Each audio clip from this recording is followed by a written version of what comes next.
So we're going to move straight into the first session of the day, maybe the first session in here, and it is about growing the reuse economy, which is a really exciting thing to be talking about right now. Can I bring up all the guests for this session? I am the facilitator,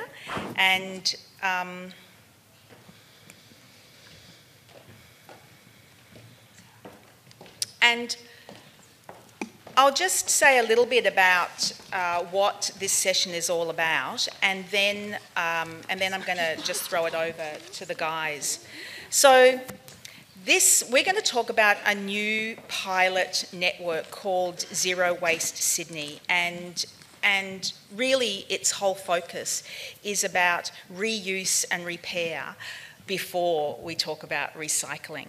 Social enterprises have been some of the foremost proponents to waste reduction efforts in Australia for over 30 years, with a focus on community education, behaviour change, and encouraging reuse and repair before recycling, reprocessing and landfill. Inspired by the examples of reuse and repair networks in New Zealand, Belgium and England, this new pilot, the Zero Waste Network Sydney, has been formed to support reuse and repair enterprises, to promote reuse and incubate new reuse, repair and recycling enterprises in the Sydney region, and that's from the Illawarra to the Hunter Valley.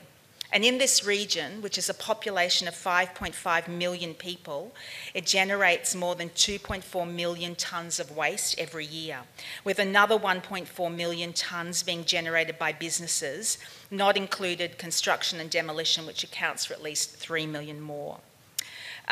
So it's going to be a really interesting session. I'm just going to introduce the panel.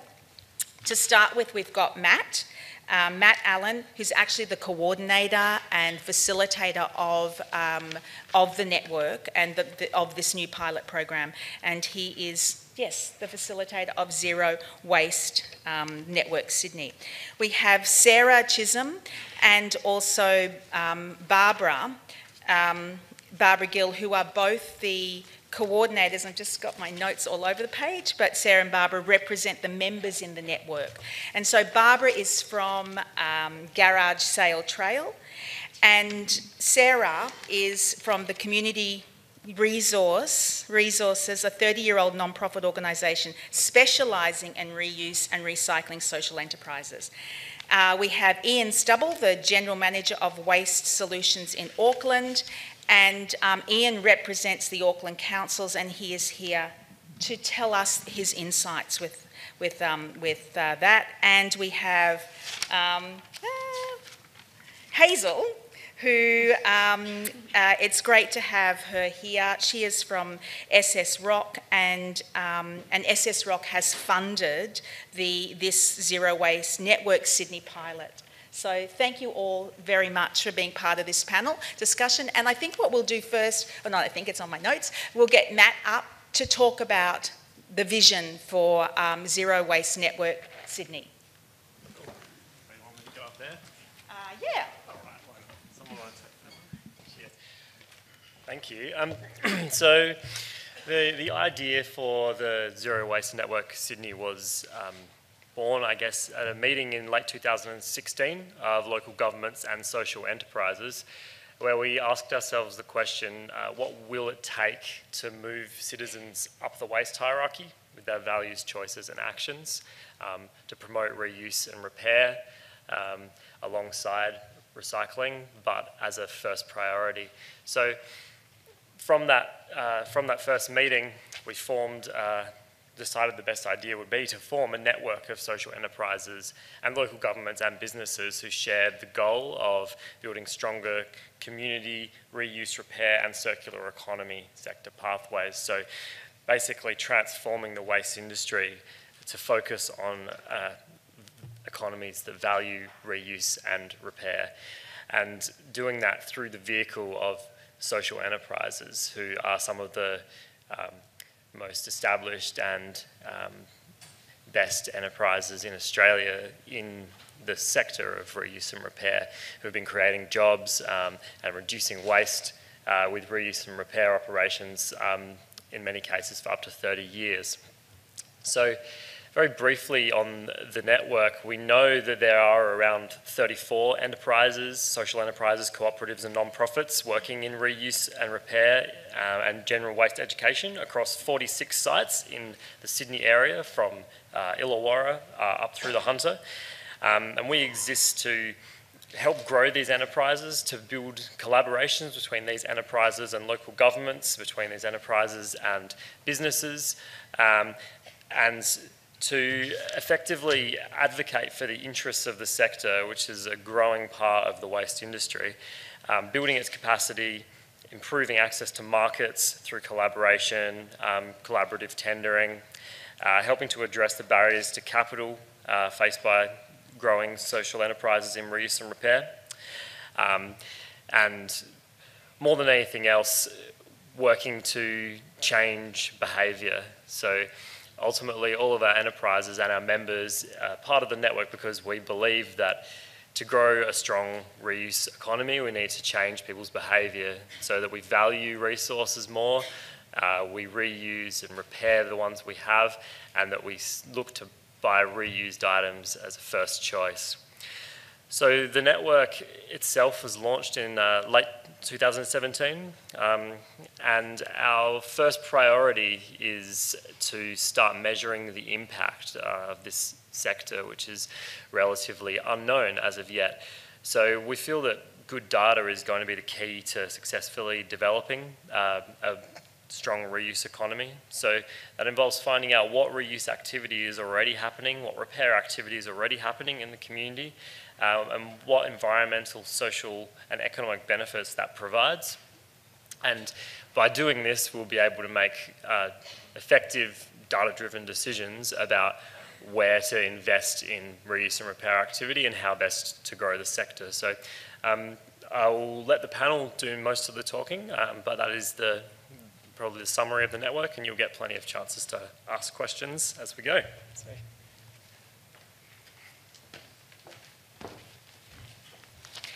Great, thanks, Matt. And I think I'd like to get each panel guest up and just tell us a little bit about yourselves and what you're doing. Hazel first. What a great start that was, getting us all foot tapping. Thank you for that one.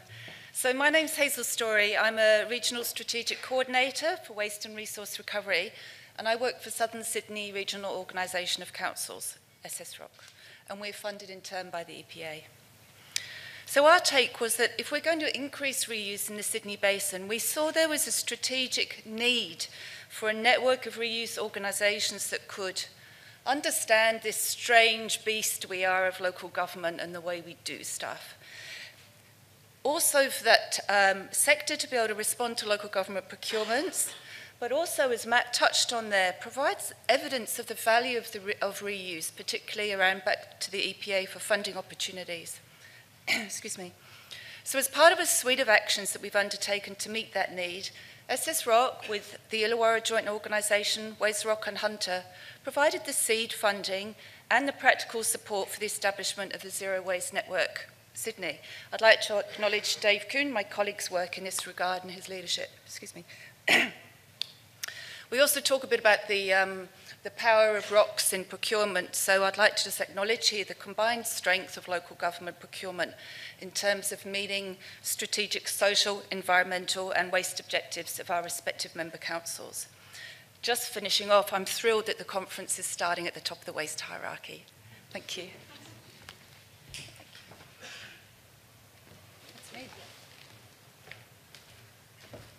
Kia ora, I'm Ian Stupple. I'm the General Manager of the Waste Department at Auckland Council. So I'm not really part of the Zero Waste Network as far as Sydney, but Auckland Council is a big supporter and also it contracts with the Zero Waste Network in New Zealand. on a couple of things. We fund some mentoring and some training initiatives, predominantly around Auckland, but also that skill set is used across New Zealand to build the social enterprise sector, particularly around community recycling operations. But also, we also have a contract direct with the Zero Waste Network for a reuse contract that we have, which is an inorganic collection service, or bulky waste, or hard waste, that you probably call it, where material is separated at curbside, so every resident is offered an annual collection on property. It's separated at curbside, and the recovered material goes back to a warehouse, and the Zero Waste Network are contracted for us to redistribute that material to community organisations. There's about 100 groups that are on their books, and it varies from traditional groups like Red Cross, Salvation Army, to a whole range of local groups who want to reuse, repair material and get them back into the community. So I think for us, for Auckland, a key part of our waste strategy is how we stimulate. We look at those social and environmental impacts when we procure, and clearly, finance is important, but actually, how do we see waste as a resource and get the most of it, particularly around getting wages from waste, and also helping those that are more vulnerable in the community to get access to those waste streams.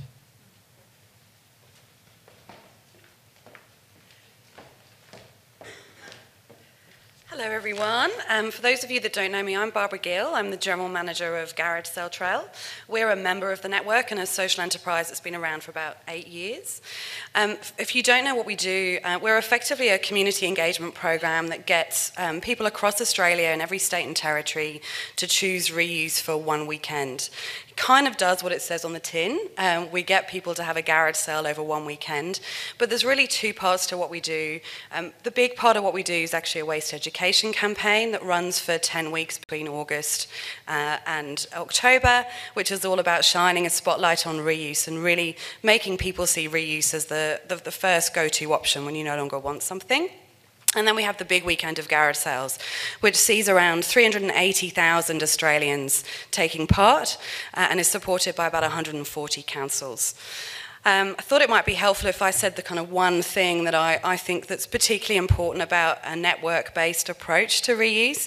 And for us at Garage Sale Trail, given what we've learned over 8 years, it's really all about collaboration and partnership. So being part of this network enables us to collaborate with other social enterprises, with local government, in order to increase our reuse impacts.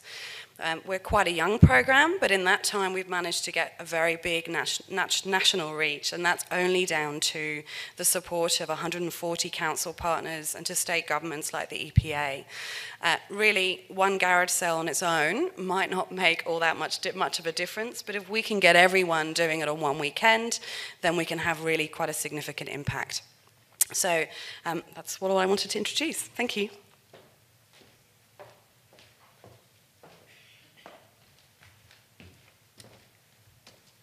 Hi there, I'm Sarah Chisholm from Community Resources, and we run 3 social enterprises, one for 27 years, Resource Recovery Australia, which has sites around the country, particularly in Foster-Tuncurry. We have a site that's been going for 27 years. So we run reuse shops, transfer stations and a mobile problem waste service, and we try and embed reuse and repair into all our sites as before people get to the concept of recycling. We also run soft landing mattress recycling and Green Connect, who you can hear about later today from Jess and Jackie, who are presenting. But the reason we've been quite engaged with this network for a while, and for those of you who might remember, the Community Recycling Network of Australia is now called the Zero Waste Network of Australia. And we've been engaged because we think we could better have evidence of what our sector does on an environmental and social level. So the first project that we're really invested in with the network is the tool to capture particularly reuse and repair data, as well as education data that impacts behavioural change. So there's some of the indicators that we've worked with the Centre for Social Impact, as well as the EPA and other stakeholders, to work out what the aggregated metrics our network could get to feed back to councils and the EPA and other stakeholders.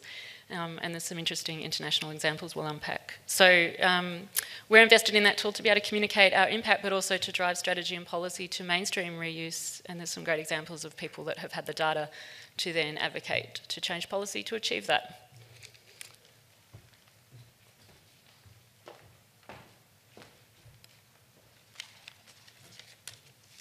Thank you, everybody. That was really interesting. And I think have your questions ready, because we're going to now open it up to the floor to for you to ask all your questions to the panel. And I thought that, yes, we'll start. So I thought that I would just start the ball rolling with a couple of questions. And this one's just to the team. Well, first of all, how long do you feel the pilot's going to go for? And what's your vision for it what's the outcome that you're hoping for? Yeah, I can feel that. Well, I think that the pilot will become a more established project, and it will go forever, or until we no longer send good reusable items to landfill. And the vision is to simply transform the way that people deal with waste, for us to look at reuse as a priority, for reuse to be designed into the items that are produced and imported in the country, and for us to consider the whole life cycle of a product when we're purchasing things, and ultimately that items with reuse value are not being sent to landfill anymore. That's our vision, and for social enterprises to be at front and centre of that, because as well as producing these environmental benefits associated with reuse, we are also providing jobs for people experiencing disadvantage and more. Yeah, there has been such a shift. I mean, I know for 1 Million Women, where we used to talk about recycling all the time, we are now so focused on that being, and you all said it this morning, that being the last port, that really the first thing is when you buy something, what can you do with it? How long does it last? And how you reuse things and upcycle things, and that's all comes before recycling. Are there any questions from the floor? Just pop your hand up if you've got a question. Yes. That's you. You can just scream. Oh, here's a... John Kavanagh from Mid Coast Council. I'll get it out once. A poor cash-strapped mega council on the mid-north coast based in Foster. Just a general question. Do you guys really need councils to actually promote your businesses? And if so, why? And then if so, why? How? We can tell you that, John. Yeah, I think there's one thing I've noticed in the sector is social enterprises sometimes get a bit of a low rap in... there's an assumed lack of professionalism because we're not for profit, or there's an assumption that we'll do the service for free because we just love it, and we do love it. But we also want to pay people fair wages, and we want to provide a professional service. So I think councils, some of that work happens in the procurement stage, where you can see it as, I know it's challenging, but to see it as a partnership where there's continuous improvement, and that you take the enterprise from where they're at and work with them over periods of time to build their professionalism. As well as promoting to others, if you have a professional enterprise working for you, that's the case. And promoting it as a partnership, I think, because then you can really achieve things from an operator as well as a council perspective together. That's my... Yeah, and I think, well, the reality is Garage Cell Trail wouldn't exist without councils. So we work with now just over 140 councils across the country. And the role of councils primarily in the program is in promoting the program. So we run a big national campaign that spotlights reuse, but councils then play a role in promoting the program and localising it. I guess it's taking what's a national program and a national movement, and councils can then localise it.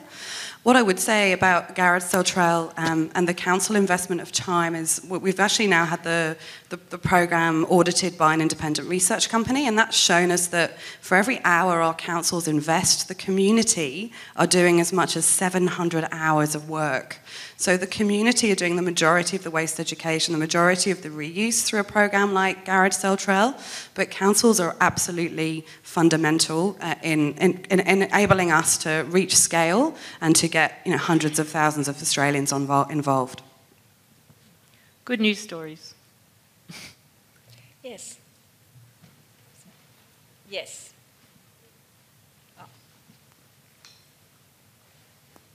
Would you like... Next. Hi. Look, I'm really enthusiastic when it comes to recycle, local reuse. I'm a big fan of Gumtree, and I furnished my house completely off Gumtree. Now, when I got married, we renovated the house, and I changed the curtains because we weren't a big fan of the 1980s. Hello? Oh, there we go. 1980s felt curtains. And they were beautiful. I didn't want to waste them. I put them up on Gumtree, kept on relisting them. They were there for 12 months until a lovely fellow came and he was very impressed with the quality and he liked them and he was going to box them up and send them to his brother in Sri Lanka.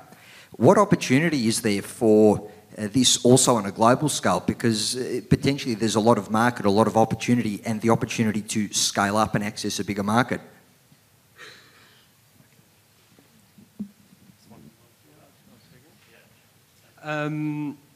Yeah, I think there are definitely opportunities from Auckland's point of view.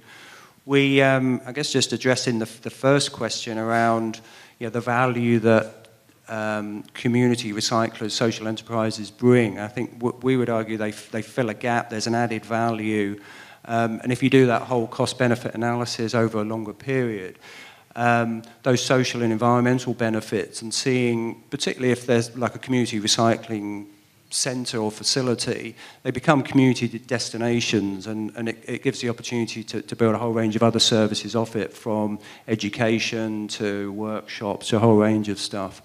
I think our view is that at the moment there's enough demand for reusable material within Auckland to handle what's coming out of our inorganic services or coming out of households. What we are looking at the moment is looking at, and we work with a group called Pacific Vision Aotearoa, and they're looking to ship some decent inorganic material, particularly bikes, to the islands. But actually it's more than just shipping bikes that Auckland doesn't want, but actually then creates the opportunity to send somebody over there to teach people how to repair those bikes. And so actually it adds a lot more value than actually just shipping waste that we don't want onto somebody else.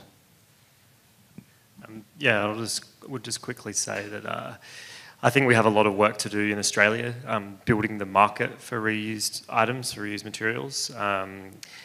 And I feel that we may be in a situation in Australia where supply does still exceed demand, and so the work that's being done in education, of which Garage Sale Trailer are a great example, is essential to that work of building the domestic market for reuse and changing the culture of reuse domestically. Perhaps I would see that as a priority before we look at export markets, which is a whole nother sort of process and doesn't necessarily affect systemic change in our country. Any questions over this side? Yes.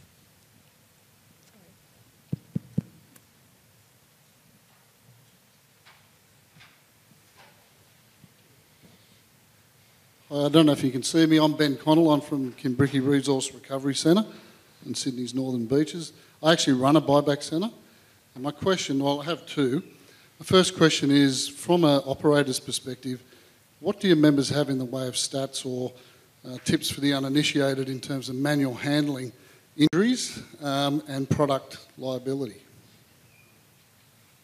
Yeah, that's a good question, and I wonder if someone from my work. I would venture to say, Maddie Curtis, are you in the room? But yeah, I think, I know Resource Recovery Australia has a range. I mean, Soft Landing has manual handling, and we have very few. I know Resource Recovery Australia had Amanda Chapman actually could answer that question. Amanda? Yeah, but very low, and we have a work health safety committee, and we're always working through that. Yeah. And part of the intention of the network is to provide support to organisations that are engaged in reuse and repair.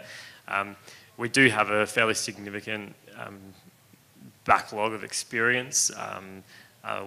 Most of us are current operators or have been heavily involved in operations. I've been involved in operations of a tip shop for several years. So within the group, there is a lot of expertise, and it's sort of, I guess it remains for enterprises to approach us or to get involved and to speak to us about what resources there are to help you address your the various issues that you face on the ground operating an enterprise. And I know product liability and manual handling are both serious ones, back injuries, and can I sell that?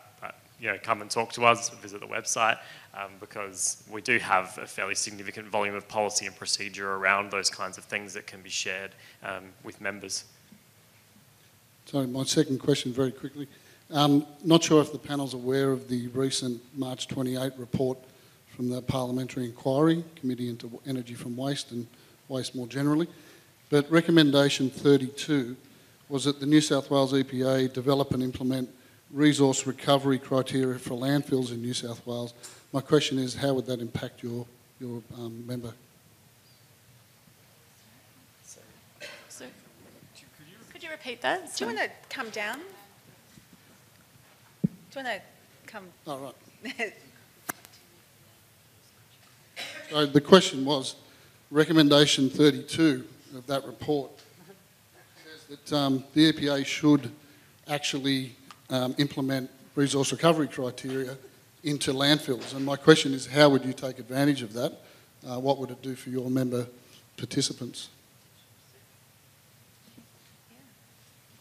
More tip shops, effectively. I mean, that's exactly the sort of thing that the network is seeking to promote.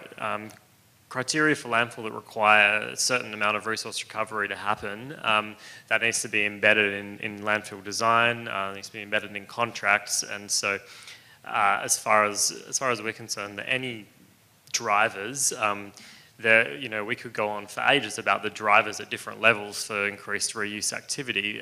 We could get really technical, and if you come and talk to us, we probably will afterwards. But I think that broadly speaking, any lever that can be pulled that incentivises resource recovery and reuse is one that we're broadly supportive of.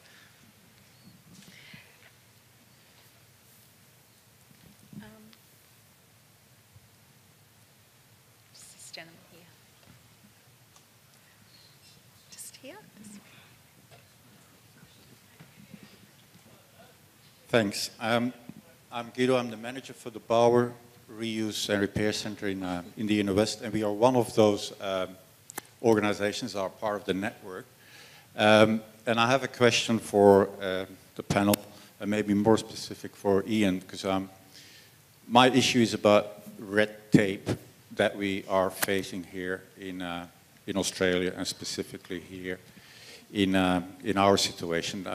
For those who don't know us, but we have, for the last 5 years, developed a program, what we call the Collection and Rehoming Service, together with SS Rock, with a lot of support from the Rocks actually, NS Rock and West Rock as well.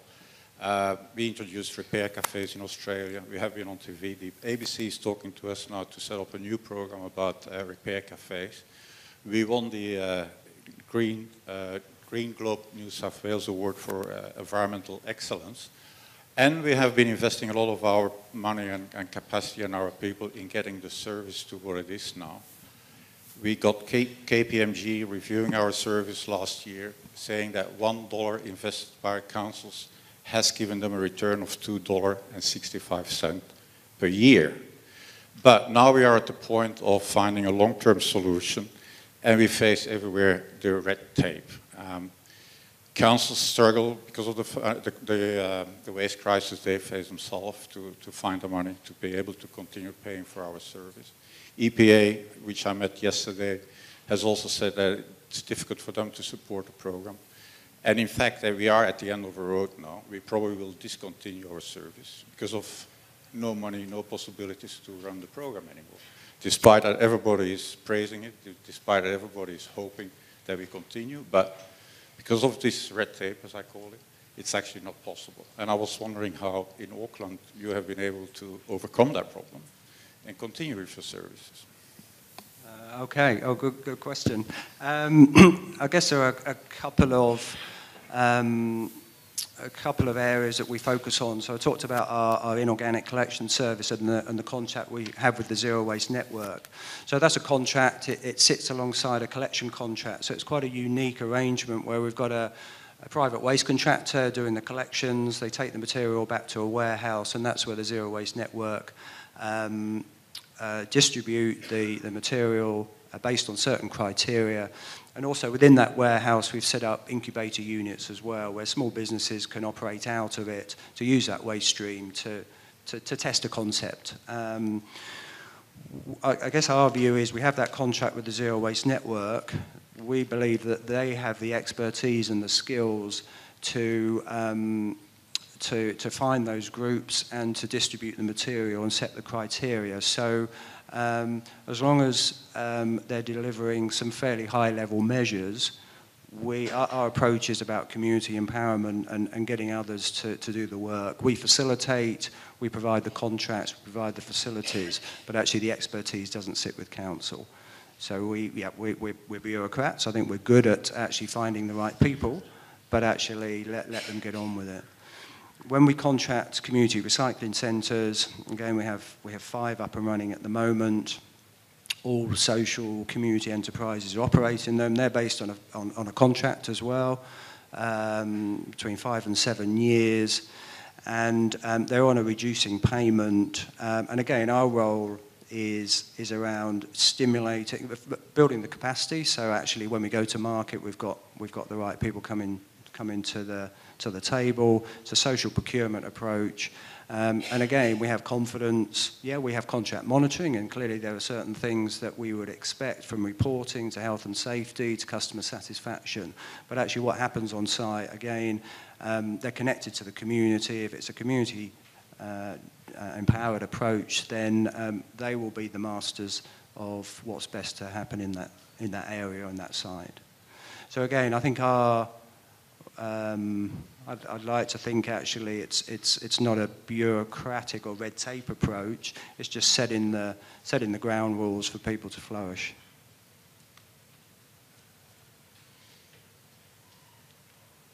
Can I just throw in a question? Are there other examples, of similar networks, either interstate or overseas? Yeah, if it's all right, we've got some slides just to paint a vision of some people that have collected their data. Who's got the flicker there to go? Yeah, so the next one after that. So this is we did a business plan for this regional network and what it could achieve in reuse and employment, as well as advocacy for the sector. And we found this mob in Belgium who works with a similar region of 6 million residents, where the region, the Zero Waste Network Sydney, is about 5.5 million. And they have been tracking their data for 20 years, which is really helpful. And what they did, where they started off with about 20 shops, and they now have 124 reuse shops, but they wanted to get the sector to collaborate and build a network and professionalise to increase both reuse but also employment. So you can see by tracking that data and professionalising, so they did things like centralised marketing, building constant training and professionalism of the members of the network. You can have diverse members with diverse brands in there. They actually went a next step, very sort of... anyway, they went with one brand for the whole network. We've got diverse members that do different things, but we have a range of members working in reuse. So the Bauer, Reverse Garbage and Resource Recovery Australia are going to be the pilot group in the tool because we work the closest in reuse and repair to start measuring our data specifically around reuse. But what you can see there is starting with 238 jobs, 20 years later they're up to over 5,000 jobs, of which 80% are people experiencing disadvantage. And the good fit in reuse stores is if you want to lovingly look after something so that it has a higher value, but if you also want to keep goods affordable, particularly in regional towns, but everywhere to people that want to shop there, there have to be... you need to staff that well. And one of the great things they've done is worked with their federal social services, and OVAM there is the equivalent of the EPA. And they've worked with their member network to say, we're going to build a tool and collect the data where you're at now. And we're going to use it, but you have to join the Zero Waste Network of Sydney equivalent. And if you join them, that's where the tool lives. And that tool can then be used to go to OVAM, which is the equivalent of the EBA, to say, this is the amount reuse we did this year, this is next year. And what they do is when they reach a certain target in reuse and tonnage, they get a long-term unemployed person subsidised in their reuse shop. And as many of us know in the sector, it's a really good job fit to let people lovingly restore goods. We also have to basically do a mainstreaming reuse. And you can see that they have 6 million residents and they're up to 5 million of them, so 5 out of 6 people shopping at over 124 reuse shops that are professional, that have repair studios within the shop. It's like going to David Jones, but it's secondhand. And if we follow Sweden, they've actually got a whole mall of secondhand shops. So that paints that's why we're starting with the tool, to say, okay, if you want data, we'll start with 2018. That's so positive. That's fantastic. Do you have any other slides that you'd like to show? Because I saw there's a few there. No? Matt could talk a bit about some of the networks. We've been pretty conservative with our targets for the Sydney network. Matt? Yeah, I think the slide before illustrates our targets for the next couple of years. So at the moment we have 6 mature enterprises and 3 growing enterprises in the Sydney region network, and we're hoping to expand that. We plan to expand that to 20 mature enterprises by 2020. And in the same way, there's approximately 295 jobs in operations and processing in the sector currently. And we hope to expand that to 920. And there are also targets around waste diversion. The community reuse and recycling sector diverts about 30,000 tonnes of waste currently, and we're looking to expand that to 100,000 by 2020. These figures all come from a report funded by the Office of Environment and Heritage and conducted by the Centre for Social Impact.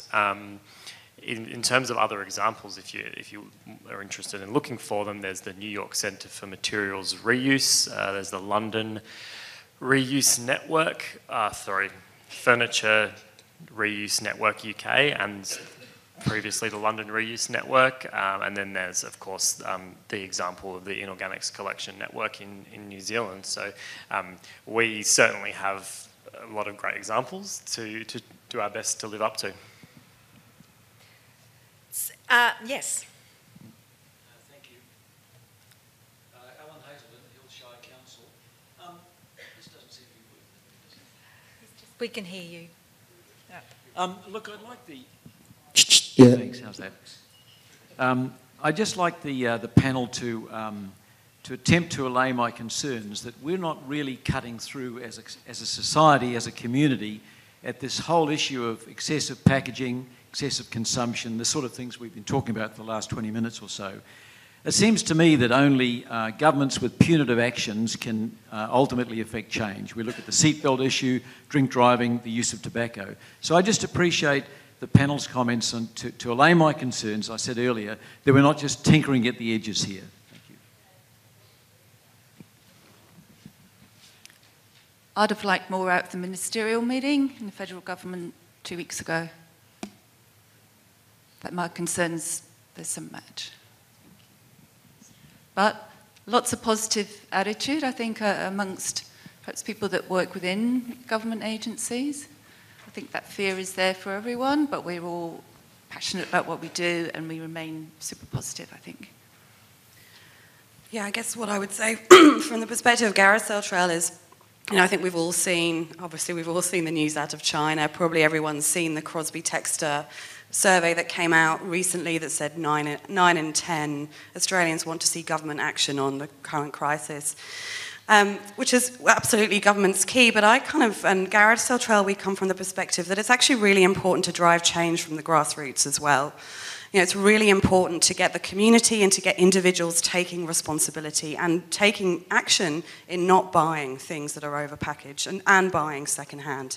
And I think anything like projects like 1 Million Women can do to really make us as consumers and individuals demand better can only be a positive thing. So I think we have to look and we have to push to making communities and individuals more responsible citizens.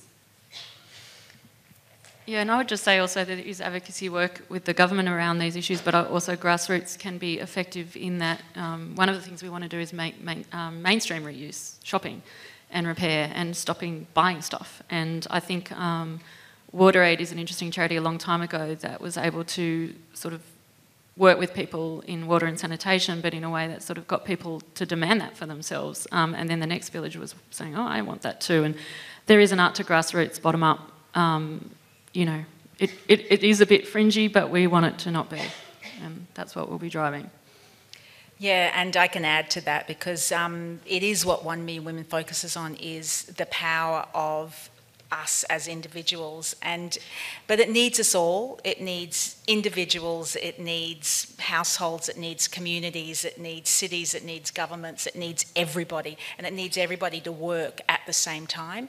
And you know, if there's enough of us acting in our lives, governments do listen.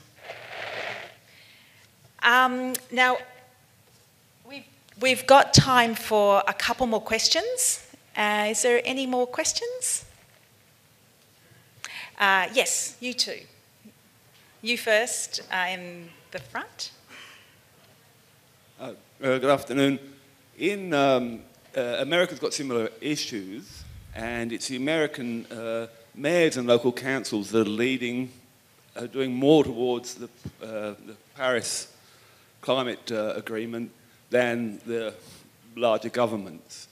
There's a covenant of mayors around the world, which my council is a part of, and that council is representative. So if the councillors and the mayors can enable the local government agencies, the councils, to assist with these kind of projects, that's probably where we can get more traction that's immediate, that's on ground. And that can be facilitated by things like the 1 Million Women and the Garage Trail in awareness of waste issues.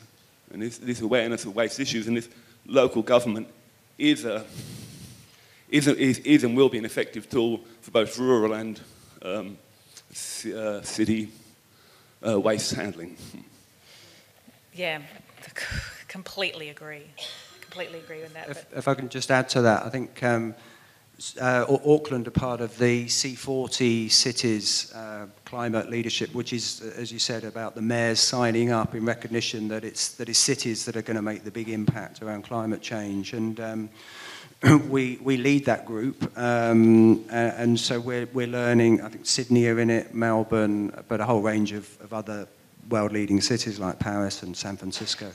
And I think our view is similar, that actually if the mayor's taking the leadership and the city's taking the leadership, particularly in New Zealand, Auckland is a third of the population, it's by far the largest council, that actually by advocating for that and getting that movement of change, that grassroots movement and enthusiasm, then actually government will come to the table. And I think we're seeing a bit of movement in New Zealand with the new government, particularly around product stewardship, container deposits. There's a lot of positive press about why aren't we doing it? Everyone else is doing it. And so I think it comes back to the previous question. I think we're doing our bit, but it relies on individuals, communities, local government, national government, and everyone works at different paces. But hopefully everyone will get to the same finishing line in 5 years' time. The local governments appear to be closer to the interface there with the community, with the waste handling issues, and they have a better realistic view of what the community is capable of doing. And so handling waste on a local government area status has a lot of merit for reuse and the higher end of waste handling. So we're going to have to wrap it up. Do you have a quick question? Yes, if I may. Peter Stevenson, Canterbury Bankstown City Council. You've been mentioning the reliance on the community to be doing the right thing, but my concern is the manufacturers, and I would sort of have a look around the room and ask anyone, or when was the last time someone got a television repairman into their home? So, you know, sort of a lot of this comes back to the manufacturers. Do you see that there's you can place an impetus on them to be create waste, or sort of put redundancy, take redundancy out of their product? And also, do you see that product stewardship could take a greater role in this area? So yeah, I would say there's a lot of schemes, and I know the product stewardship schemes themselves are collaborating regularly and trying to share learning and logistics. It's difficult to have competitors around a table to commit to something. So often those schemes take a long time to develop, but they're definitely all, a lot of them are up and away and having those exact conversations. Yeah. So I think we, just a very quick final comment, final comment from the panel, and then thank you so much for such an interesting conversation. Final comment? Oh, just start shopping reuse. We're going to mainstream it. We're going to make our shops all fancy. If you need it to be David Jones, we'll try our best. I know it's not for everyone, the treasure hunt at the tip, so that's what we'll be doing. Matt can say that. I'd just like to use the opportunity actually to say thank you to all of our council partners that are in the room and the EPA and Queensland Government. I'd also like to throw down a bit of a challenge. I am, for the second year running, 2017 being the last time, the fastest female operator of a garbage truck at this conference. So I will be competing again, and I'm looking out for competitors to steal my crown. Cool. Well, I will also thank the SS Rock, Wes Rock, Illawarra, JOC, and the EPA for the support of this project. It is our first year. We've just launched. We're hitting the ground running with some really exciting projects, and I would encourage people to get involved because we have paths to involvement for social enterprises, for waste management organisations, importantly for local governments and businesses who are interested in supporting the work that social enterprises are doing to reduce waste and create employment. So please visit the website and get in touch with us or come and speak with me or one of the other panel members. Yes, thank you. Final word? Okay, I'll go final word too, thank you. Local governments, use your procurement power. Thank you so very much, everybody. Now, everybody on this panel will be here all day and are here to answer all your questions. So please come and find them and ask them anything you want. Thank you very much, everybody.